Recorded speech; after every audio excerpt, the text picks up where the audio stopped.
Welcome to About You. I'm Connie Hogan. Well, as we begin the long-awaited spring season here in Bloomfield Township and Birmingham, and we try to continue to put the pandemic in our rearview mirror, I have a guest today that represents this beautifully in terms of reinvention, reinventing yourself, revitalizing yourself. My guest is Stacy Bahnsen, who some of you might know. She was with Neiman Marcus, she was with Lord & Taylor, and we just found out that we have been to so many events together, including Fash Bash. Stacy, welcome. Thank you so much. Thank you for having me today. Thanks for coming, and we're kicking off a whole new season here. Yeah. So Stacy, let's start with how you even got into like the retail, because you were in retail for quite a long time. Right. And then just recently, you, like you said, you just took the big plunge to start your own leadership coaching, which is so exciting. Yeah. So I've been actually in retail probably since I was about 18 years old. Right. I grew up in a small town in Iowa on a farm. And oh, I didn't know you were Iowa. I love Iowa. I was from Iowa, yeah. And so I was always just interested in meeting new people and, venturing out and just having fun. So I went, to college for business management. Now, where'd you go to college? Just in a college in Iowa. Okay. And so I went to college for business management and then started working at the Limited. And I was in seasonal sales, and my goal was to stay on full time, and I sold a lot of shaker sweaters to do so, of course, at the time. And then, so I just kind of got promoted to be a store manager, and then, moved myself eventually up the ranks to then moved to Chicago. Okay, I just knew you were going to say Chicago. So then you were at the Limited, and then from there, where did you go? Well, I was actually a district manager for a smaller company, but then I went to Lord & Taylor. Okay. And I started out in the suburbs of Chicago, working there.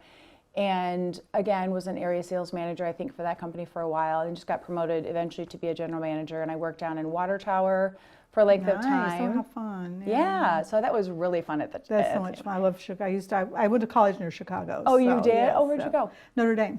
Notre Dame. Okay, so we were right. That was our city, and I still love Chicago, but we won't get. We could talk the whole time about Chicago. The whole time about Chicago. So anyway, so how did you end up in Detroit, though? That's where we're here. Yeah, so, we're here. So fast forward, I came here actually with Lord & Taylor. So I was a general manager, and I worked out in the Novi store in Fairlane for a while too. And they closed and divested the store in Fairlane. Wow. And now, has Lord & Taylor gone out of business? I don't they know. have, That's I a believe, dumb question. Oh my God. I think they just do online. That's scary.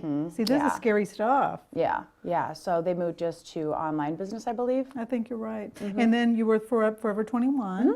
Yeah. And then how long were you with Neiman Marcus? I was with actually Forever 21. I was there for probably like 8 years, and then Neiman Marcus about 8 years as well. Nice. Yeah. So we were talking earlier, it was so funny because my memories of Neiman Marcus, which I love Neiman Marcus, but we had so many events there. They used to be it was like Event Central on the third floor with the the butterflies hanging the butterflies. down. They're still there. Yeah. And that was just the most fun place. But you tell us what your role was in all of that. Right. Well, my position was RPSO, which is basically retail, store performance and operations. And so ultimately responsible for store sales and the customer experience, basically. Okay. So Neiman Marcus is all about the customer experience. We have, but my role on the daily basis was really just operations manager. You were the operations manager. So I oversaw basically the P&L, all direct expense for the store. And then I had the divisions obviously within me under me were basically, all merchandise handling, loss prevention, the cafe alterations, housekeeping, facility maintenance, and everything else. So just basically running the whole building, making sure everything runs smoothly so that our sales associates and teams on the front line can be successful was the role. So what do you think? What's your perspective on retail generally? My view of Neiman Marcus, we talk about this all the time. Neiman Marcus does well, Saks does well, is my impression generally, but it's like the high end, and then you've got your Walmart and Target, but in between it's hard. It is hard. It is hard because you got to, Neiman Marcus is always going to cater to the Sultan of Brunei, I mean, they're always going to be the top, right, in Dallas and all that, everywhere. Yeah. But, and then you've got, like I said, the big big box stores. But all these others, I mean, you just think of, look at Macy's. I guess they're doing better. I Yeah. can't speak to that, but I know that it seems like they're doing better. Right. Stores like Dillard's and all of those in the South. I mean, it's just like I don't even know how they what I can't understand is how they compete with like Marshall's, TJ Maxx, and Right. all of those. And now there's so many online businesses Oh my gosh, yes. that make it just so easy to not want to venture out into stores, because for a while we couldn't go out into stores that's during the the pandemic, and so now you can again. And some people, got so comfortable, and there were so many, processes put in place that they showed you really don't have to leave your house. Like you can DoorDash for dinner, which I do on occasion. I just like to make myself go Instacart. out. Yeah. I just, and of course, I'm not 15, but it's like there's fun in going out, Yeah. unless, even when it's 10 feet of snow here. I mean, I still like to go to the Right. stores, I like to go to the restaurants. They love me because I like to be in person.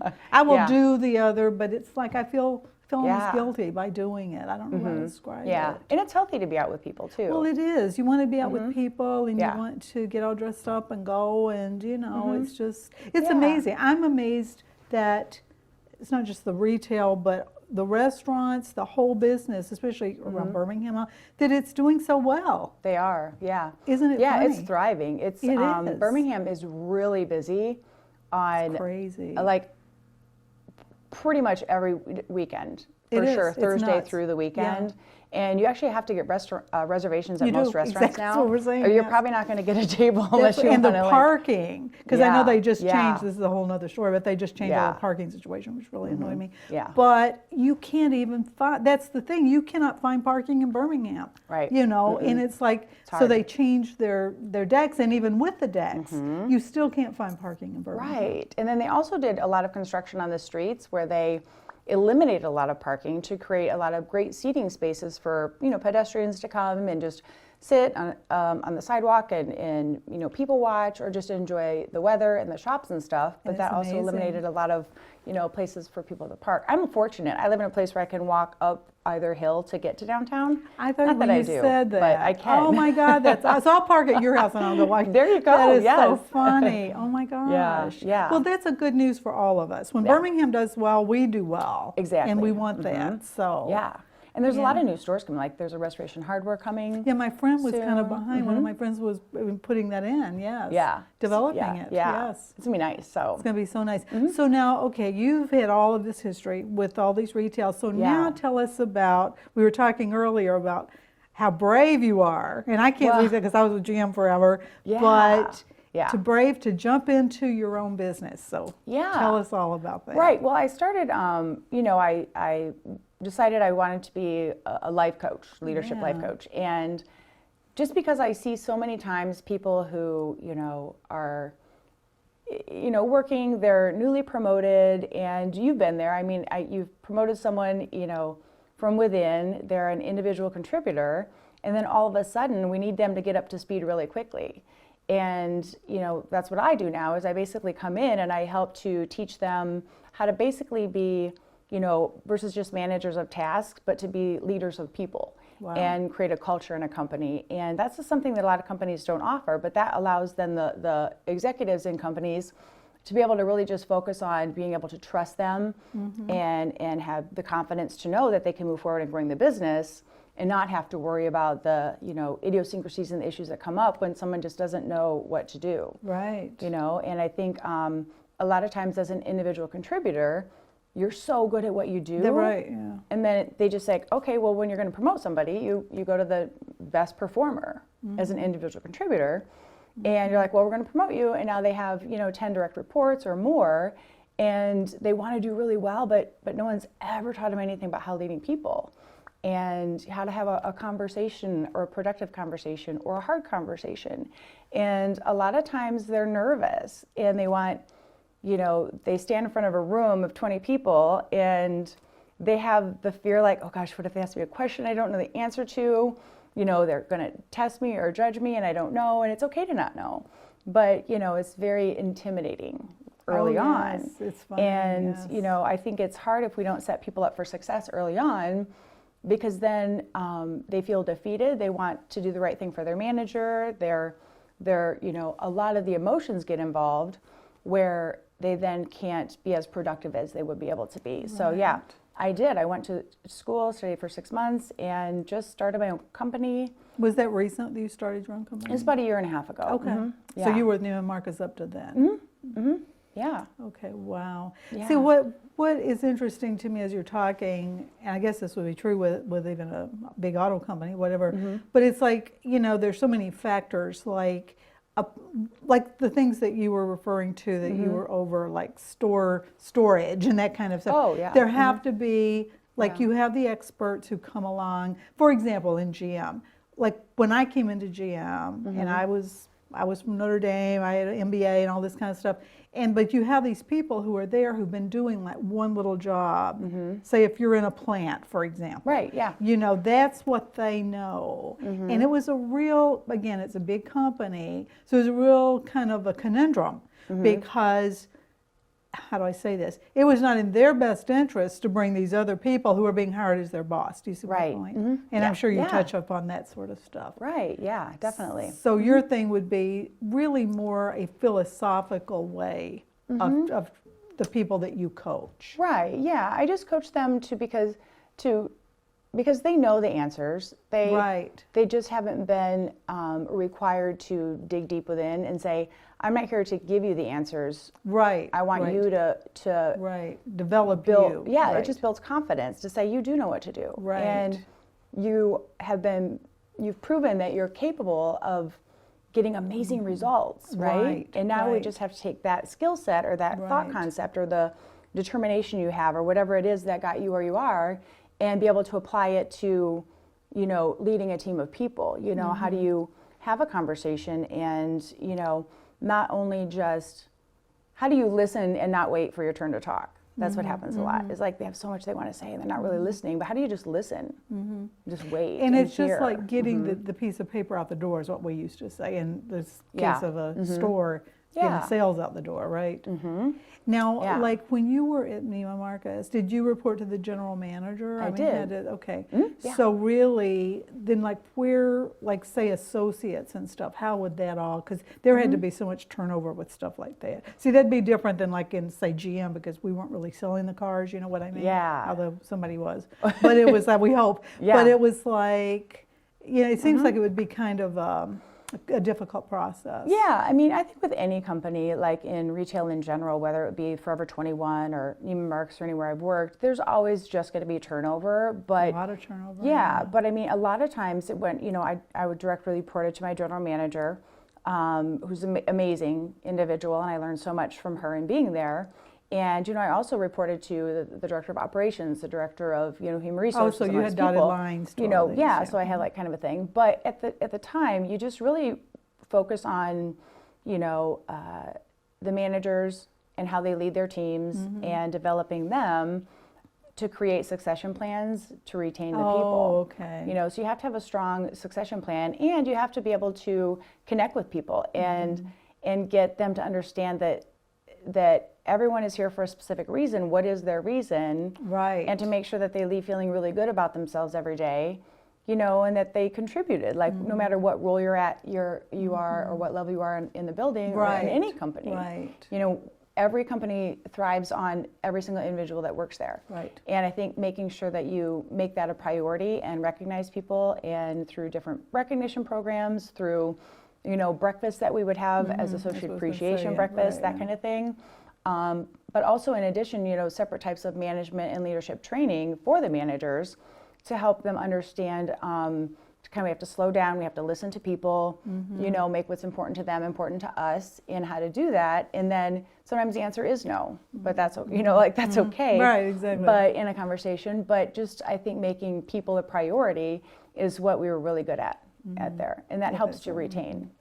Now, in your life now, do you have an office, or you work out of home? I work out of my home. Okay. And I have an office. You have an office in your home. In your home, right? Yeah. Well, of course, right? Because you're in New Birmingham. So do you like schedule? Do people come to you, or do you do online like It's virtual. programs? Everything's virtual. Yeah, it is virtual. Okay. You know, I have the ability to go to a site should it be You needed. can always use the hotels or whatever. Yeah, absolutely. I can go to like a company site and I can do, you know, workshops in person because a lot of times companies do prefer like an in-person type of a workshop. That's what I was trying to ask. Yeah, I have the you would ability to do that. So you're kind of like, in a way, it's more like subcontracting kind of thing. Yeah. In a way for Yeah. the business, yeah. And I can be actually like I work with individuals in Oh, corporations, okay. but I also can do, you know, do team trainings and such as well.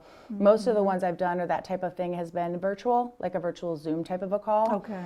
But I do think there's something to be said for like us to just shut the door and it just be me and you know, me and your team, and you don't work for me, so we can be really candid and there's, you know, a lot of confidentiality that I do Okay. respect when I work with people.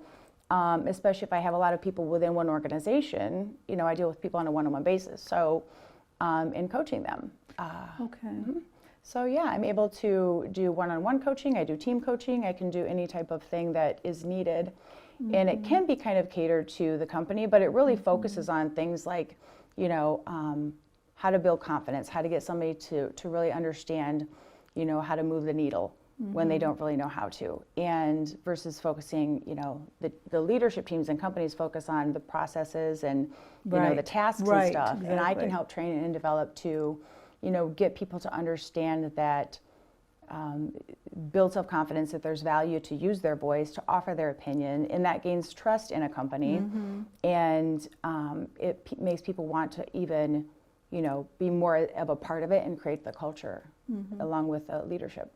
I know in GM when we used to have massive HR staff that would bring in people and probably, I don't know, let's say annually or whatever, you would know you'd get an invite. It's going to be an all day or a 2-day, and everybody's like, oh my God. I know. No offense. Oh no, I But will it not be was like, hosting an all-day workshop. and you would go into a room, and I'm just thinking of it as you're talking, like team building, and everybody, and you'd play little, is it, do you do, you don't do, okay, so that's not the kind of thing. No, that's not what But we do. that was huge though. I mean, that was a, Right. and it was great because it would force a lot of camaraderie or whatever. Well, it might be good or does. bad, but it could be good or bad. But it was an interesting field. Even we're talking, you know, that it evolved over the years.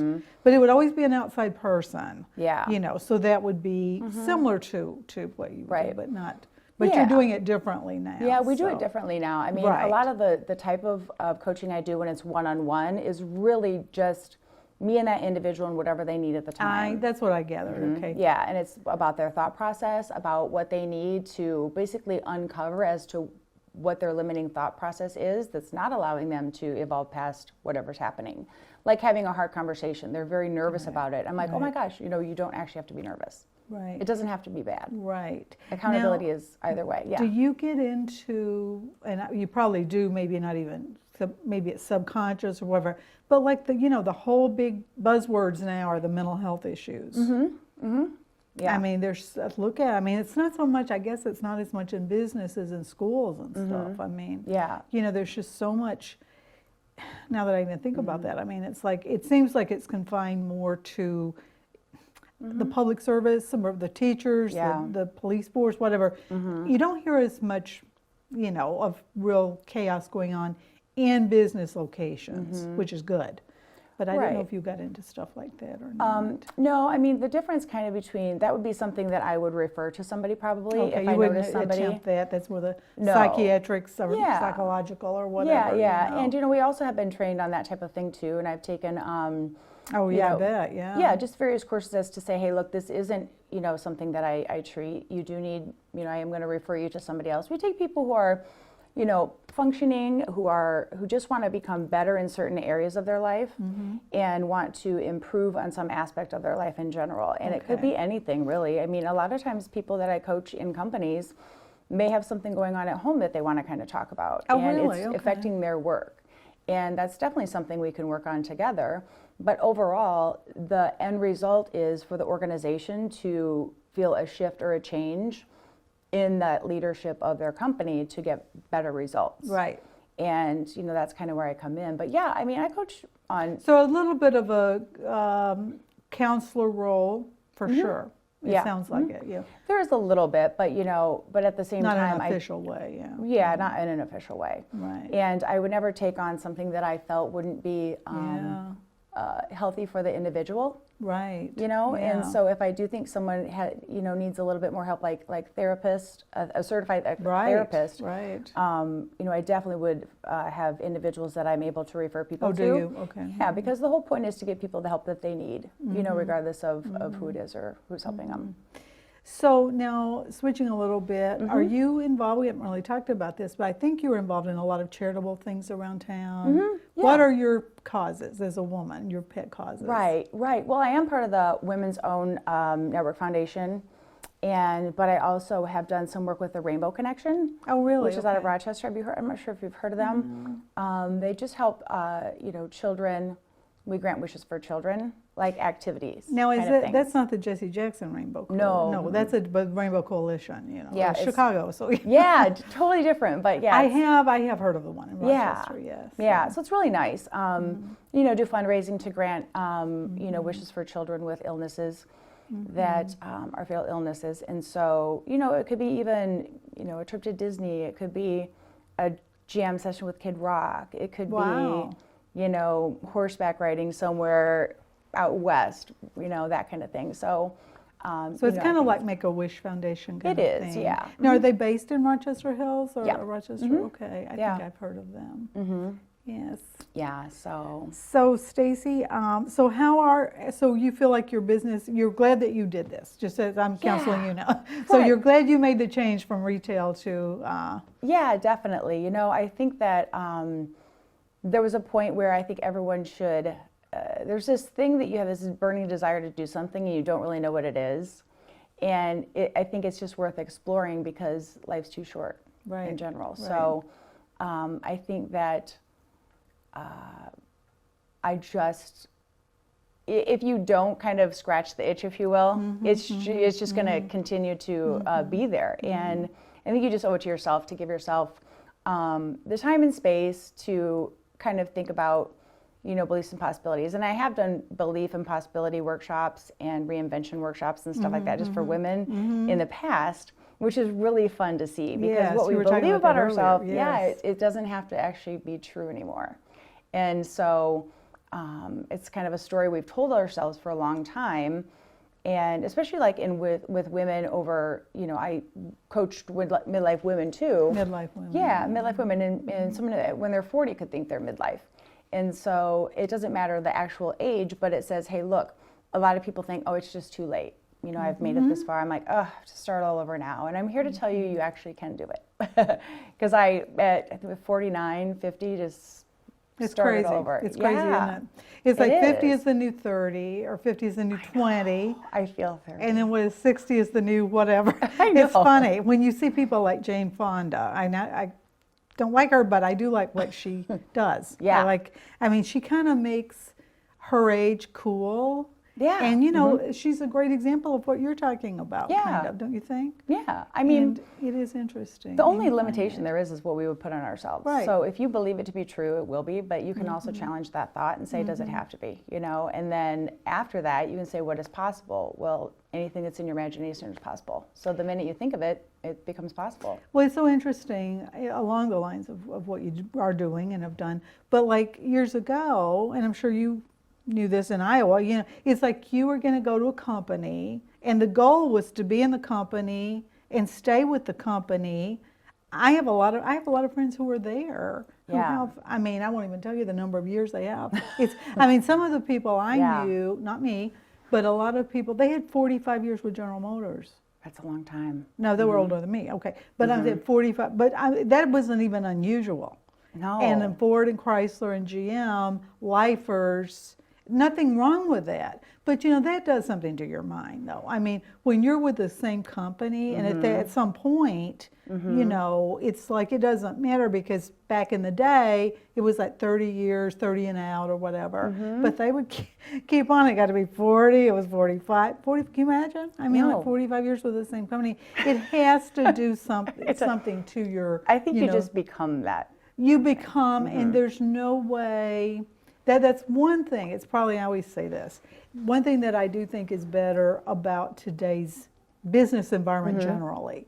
Because see, back then, the good part was you get to Friday and it's like Friday at 5 o'clock. You're done. There was not a bell ring, but it's like you had downtime. You had Yeah. downtime. Let's just say hypothetically, Friday Yeah. at 5 till Monday at 7. You're done. Now the kids don't have that. If you're 30 years old now, 35 years old, and you're on Wall Street or whatever, you're working all the time. Now I think you have more flexibility daily in your life.